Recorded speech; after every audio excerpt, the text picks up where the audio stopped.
My name is Yohance Lacour, and lately I've been talking to a lot of people from my past. What's up, brother? I got a bottle, I got some chicken. You said bring a joint, so I brought some herbals. I've been talking about who I was in my 20s. There's a lot that I don't know about you. I mean, we all got complexities, but I definitely think that you're probably more complex than most. And I've been talking about a thing that happened in 1997. Just last week in Chicago, a 13-year-old boy riding his bike was brutally attacked for no other reason but the color of his skin. I didn't know Lenard Clark, but he could have been my little brother. I was angry as hell. And then, almost overnight, news stories turned to racial reconciliation and forgiveness. Well, let's forget about what happened to Lenard Clark. That's old news. Let's go to this racial healing baloney.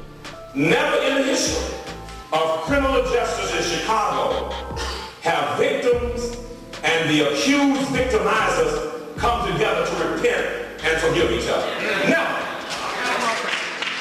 This podcast is about how that happened.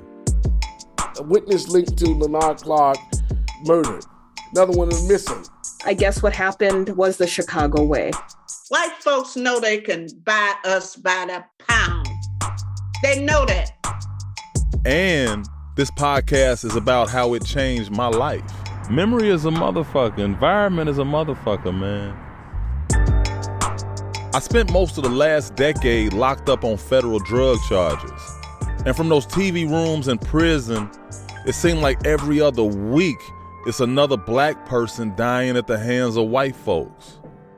Every time, I thought of Lenard Clark.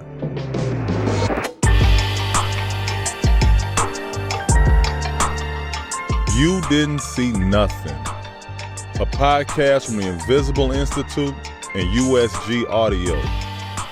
Available now on Apple Podcasts, Spotify, Stitcher, Amazon Music, or wherever you get your podcasts.